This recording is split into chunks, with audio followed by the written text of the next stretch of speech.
I always say that wrong. We present to you the podcast Wounded Hearts, Wounded Churches. We discuss a range of topics that include addictions, religious abuse, and recovery. This live platform offers meaningful questions and answers, a counseling continuum, and valuable feedback from professionals and others who have been through the process and are healed, forgiven, and reconciled. If they can achieve this, so can you. This program can be heard on iHeart, Stitcher, Amazon Music, Pandora, Apple Podcasts, and others. Make no mistake, this podcast sustains and implements three things: healing, forgiveness, and reconciliation within the Church of God.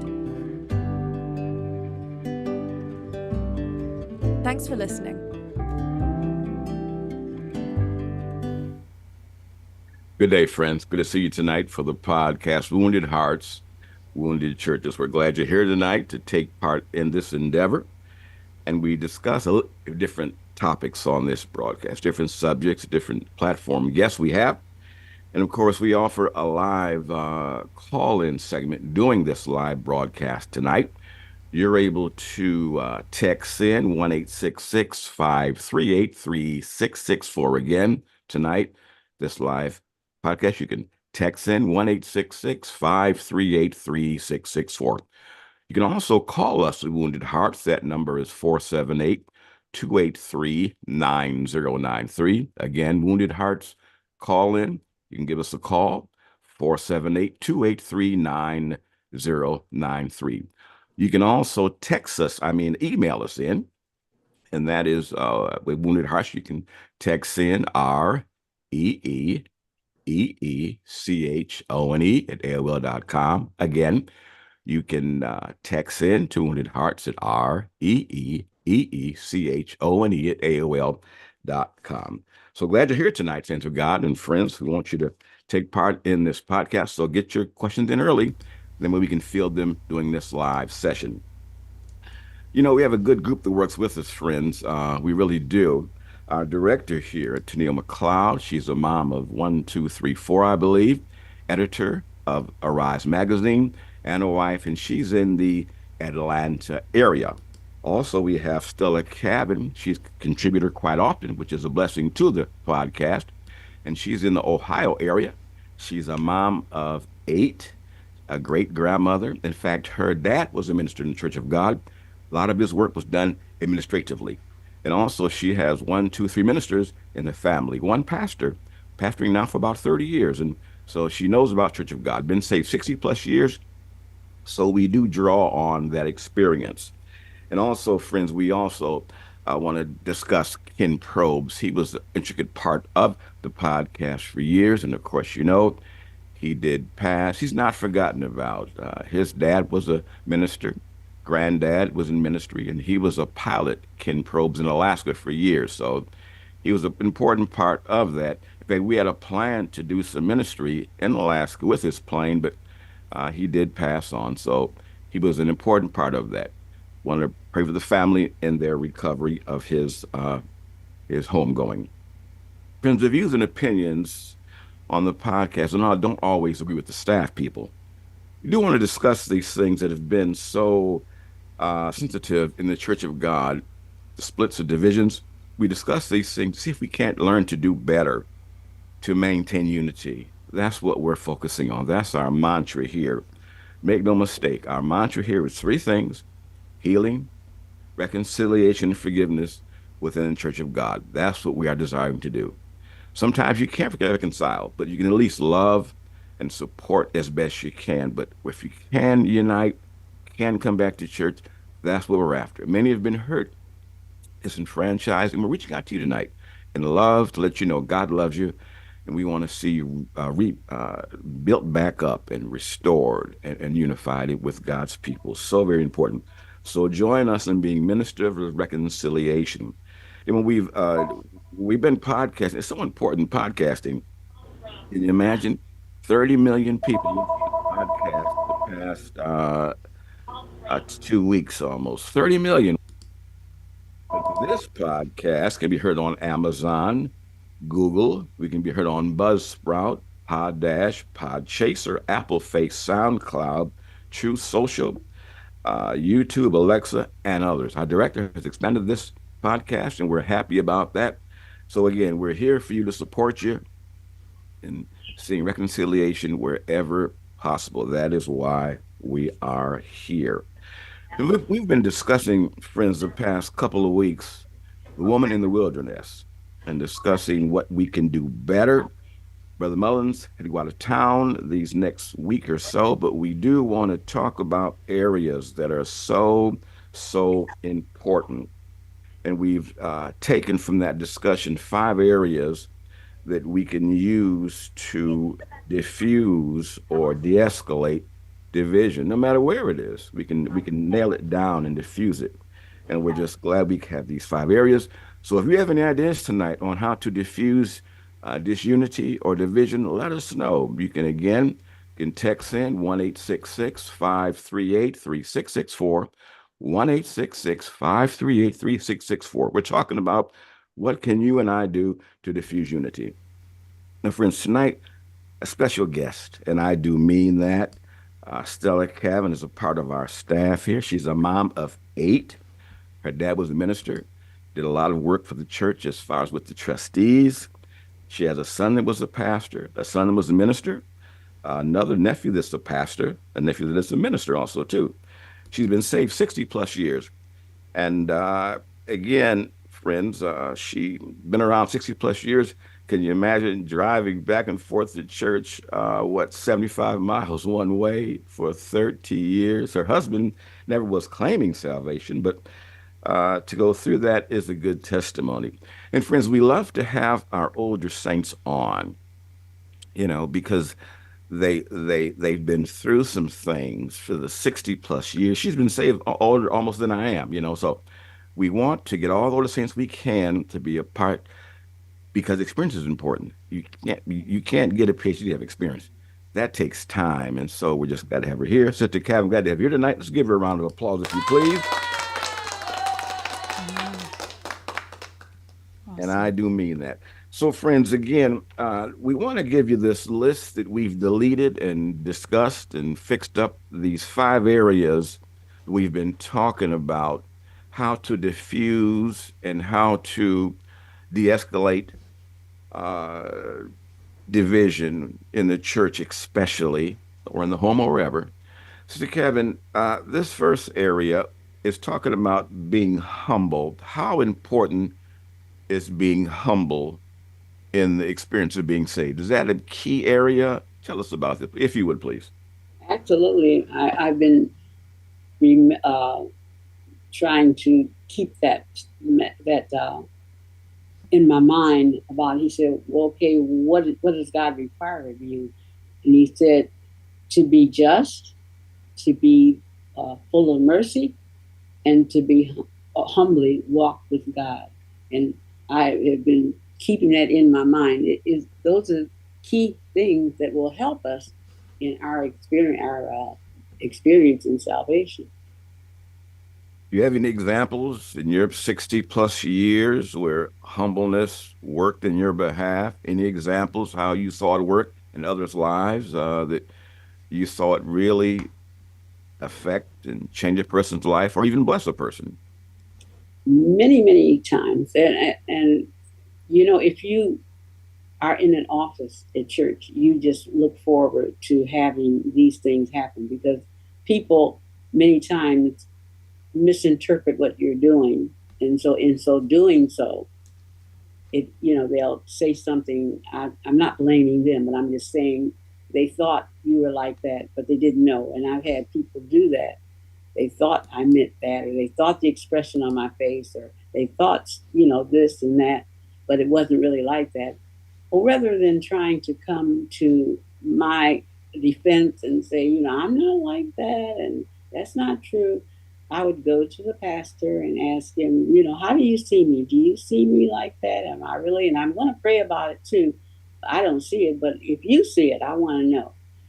And then if he told me that, I needed help, then I was willing to go to the altar. If not, then I would excuse the person what they did, and if there was anything I could do to help them later on, because usually if they do you like that later on in life, they need you for something. They need you for a ride, or they need you to Sure. do a favor for them, or Sure. even at that particular time that they came against you, there'll be something that was needed to be done at that time. And so, what you maybe you needed to wash the pots that they were washing. Maybe you need to wash the dishes, or maybe you need to fix them a plate or something like that. Or they're sick and you send it. So, I would look.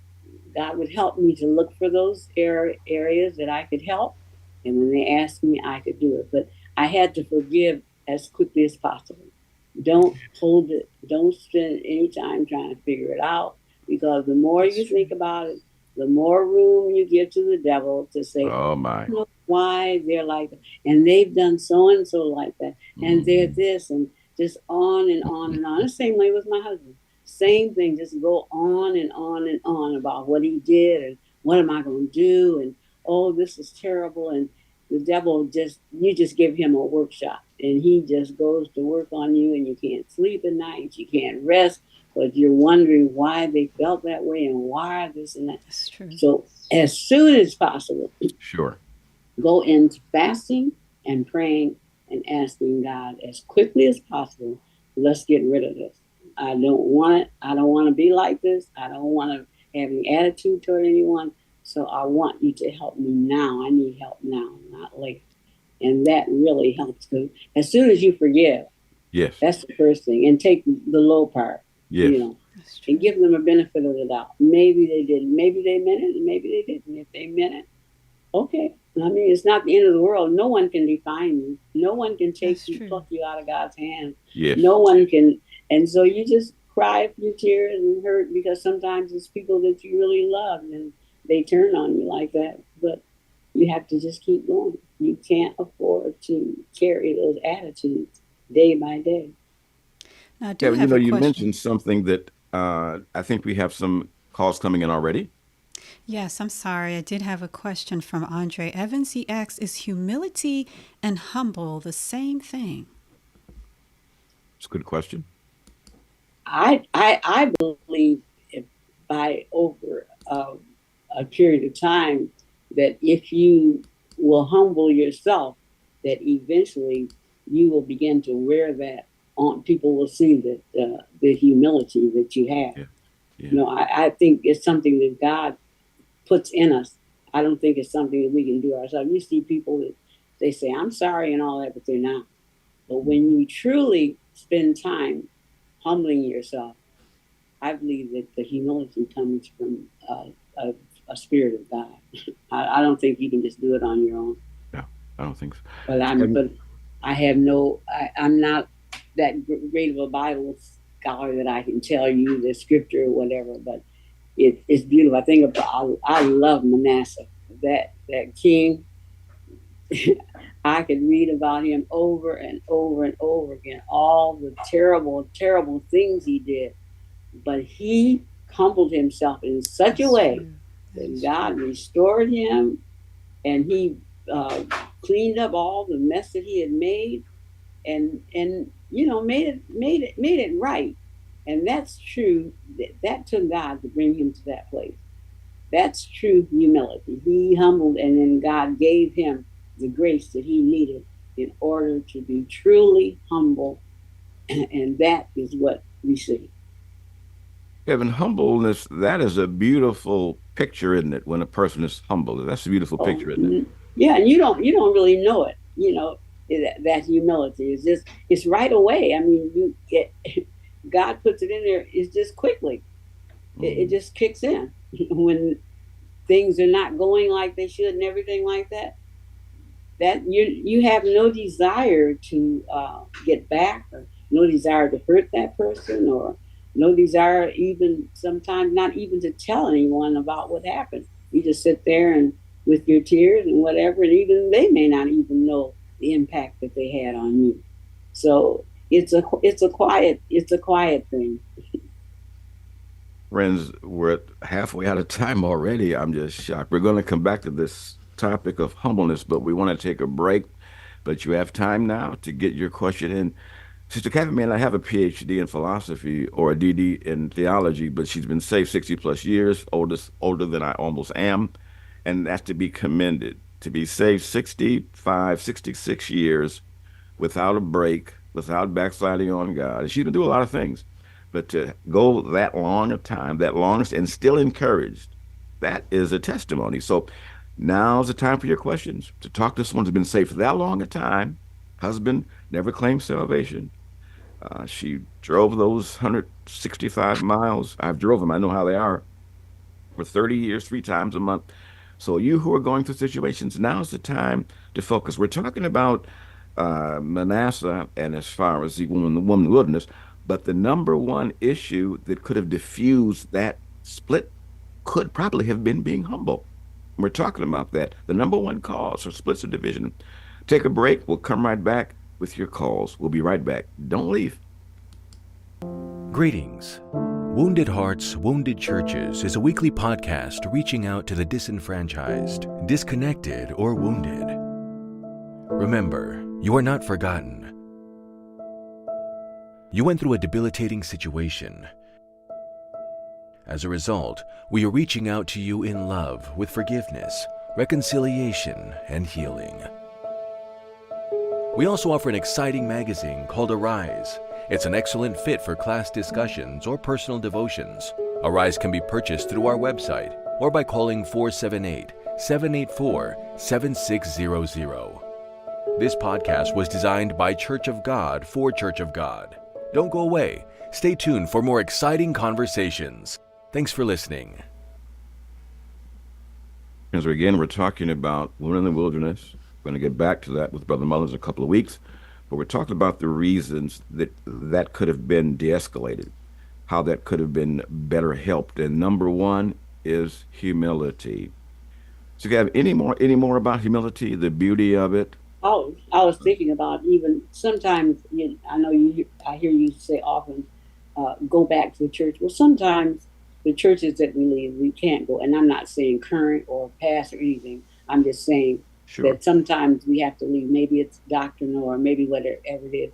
But the way you leave, you can leave in not going, trying to destroy that person, not telling everybody what happened, and let God work that part out.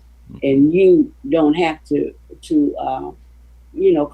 causing all your friends to know they're like this and they're this and they're that and this is that. And we don't have to do it that way. We can quietly leave or let them, if we want to, whatever God shows us to do, how to leave. That's what Sister Butler told me. She said, when you go, you call the pastor and let him know what, in that situation, it was doctrinal.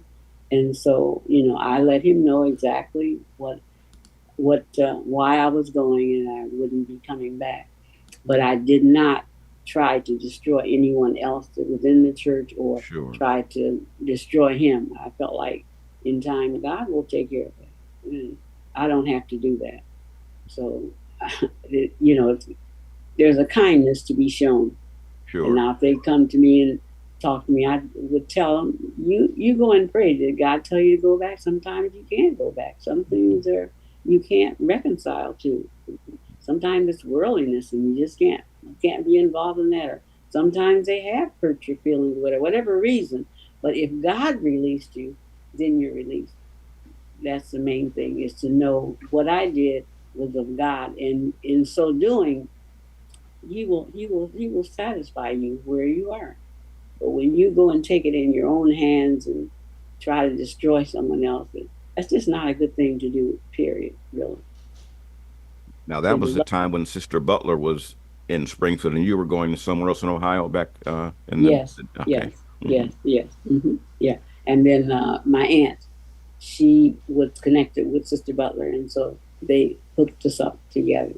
And that was one of the greatest blessings I've had in my life. Wow.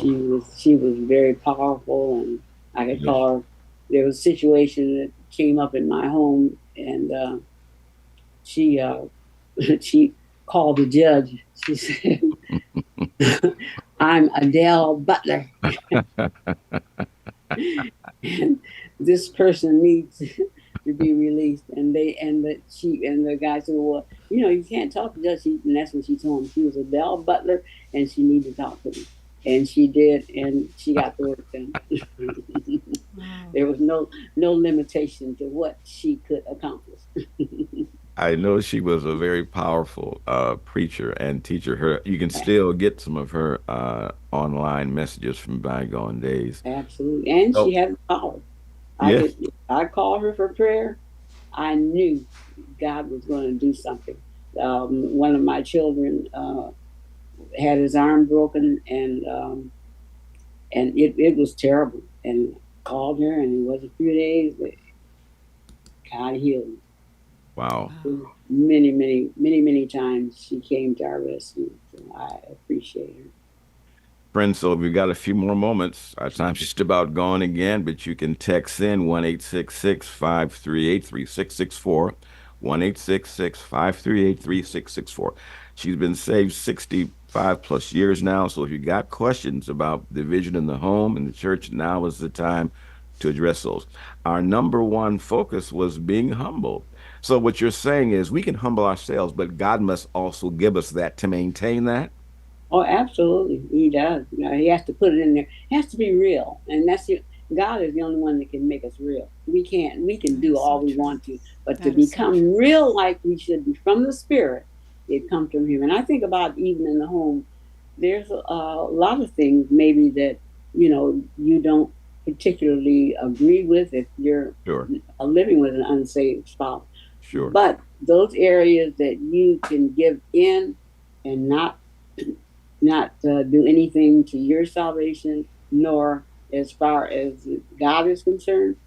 You just give in. That's all. You let it go. I can't, I can tell you what I don't want to be done, but on the other hand, if you take it over, then it's on you, and I'm not going to do anything. I'm not going to get even with you. I'm not going to not cook. I'm not going to not not do Gotta whatever stop other cooking. duties I have.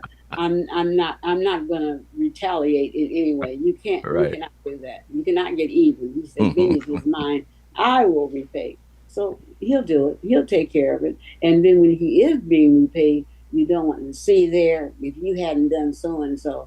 That's No, true. you can't do that either. You have to feel sorry for him and do what you can. You with my children, they'll tell you those that if they didn't do come up to my standard or whatever, I don't remind them. See, if you hadn't done so and so, then you wouldn't be where you are today. No, don't do that. Don't do that. Mm. Show kindness and Yes, love and do all yes. you can to That's true. restore them and help them. If you can take care of their children, just make sure you don't do anything that's going to help the situation in that if it's wicked. But anything that is clear and clean, you do all you can where they're concerned. Thank Can I you. Any interject questions from here? our listeners? Yes, Denise Rose had a great question. She said, do you think self love will keep someone from being humble? Oh, absolutely. That's nothing but pride in Right. disguise. I mean, just another word for pride. Pride is that is destruction within itself. You don't want people to know that you're something. But if we live like we're supposed to, an open life, then people know who we are anyway. Yes, So, and yes, you want them to. I want people to know who I am. I want them to see me as I yes, am. I don't yes. want to sneak around and do anything. I have nothing to hide or anything. So I want you to know who I am and to Wow. have that confidence in me. Because in order for us to have trust in each other, we have to know. He said, "Know those that Labor. labor among you. You have to know them, and they That's have true. to come around you." And I'm thankful. I was under a very good ministry through three wonderful one ministries, and I really appreciated them. They really did a lot for me. Any questions from our listeners? I do have a comment from Andre Evans. He said, I hope we get to number 4 situation with my family. Now no one talks to me. I was telling the truth and they wouldn't accept it. Yeah, what do you think about this, Kevin? Oh yeah, we have those times, but then as long as they don't say something that is blasphemous or something like that, I'll listen to them. But when they go on another level, then I don't. But I mean, as much as I love my family and I want to be close to them and everything, but I can do without you. I Sure. I can live without God, because God will take care of me. He said, "I'll never leave you nor forsake you," and He won't. Amen. He'll take care of you.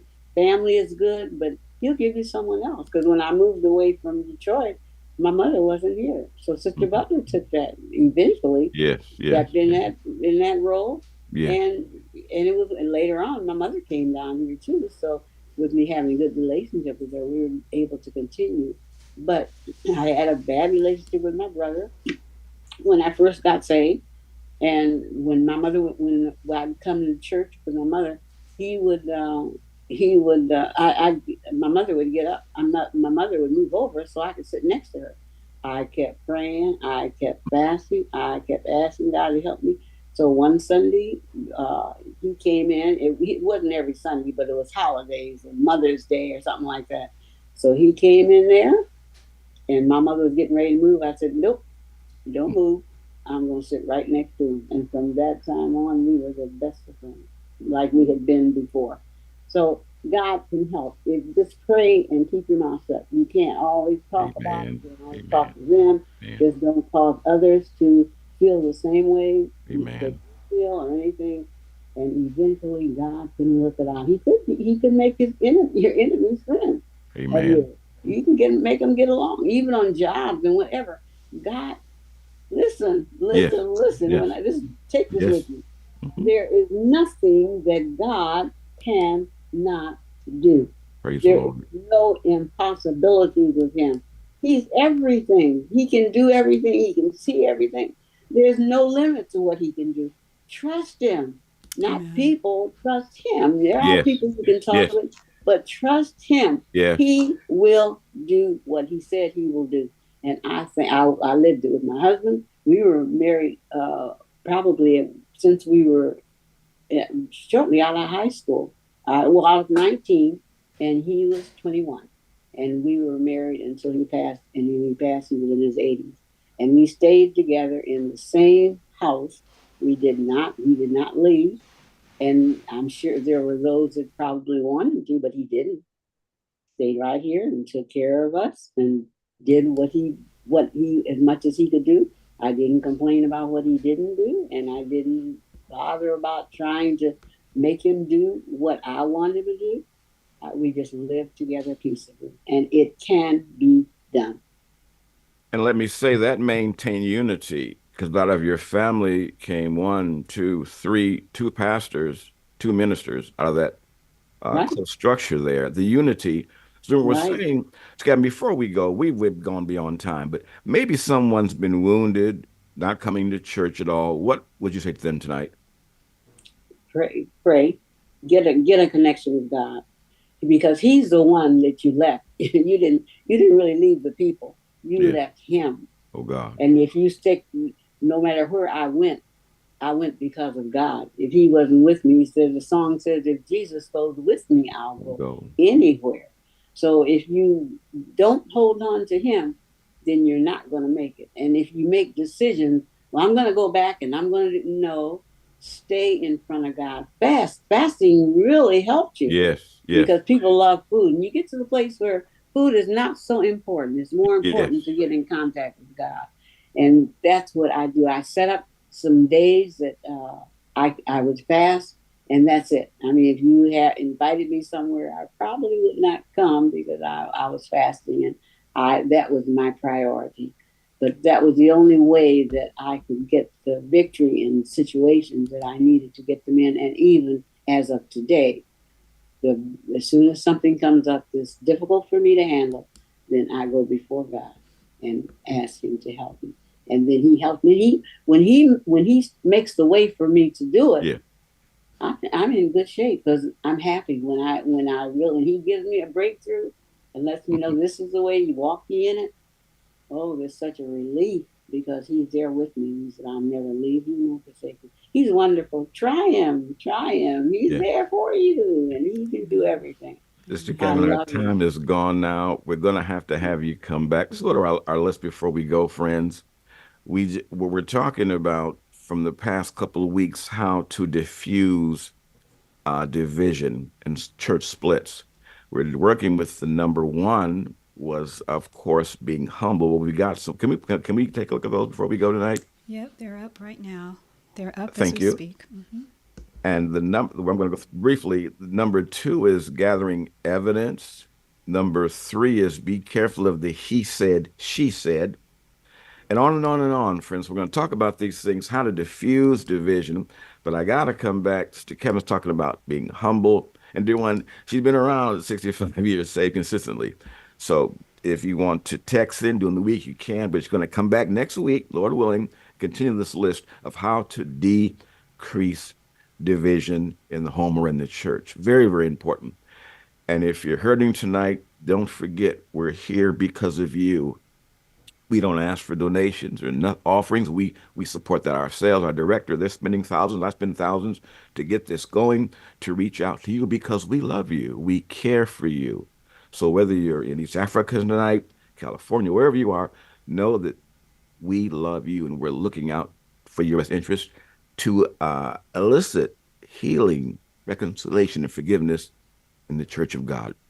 Sister Cavin, thank you. We'll see you next week. Please, to our director, thank you so much. And those who've called in, bless you for your information and for your question and comments. Have a good night. May the Lord bless you. Amen.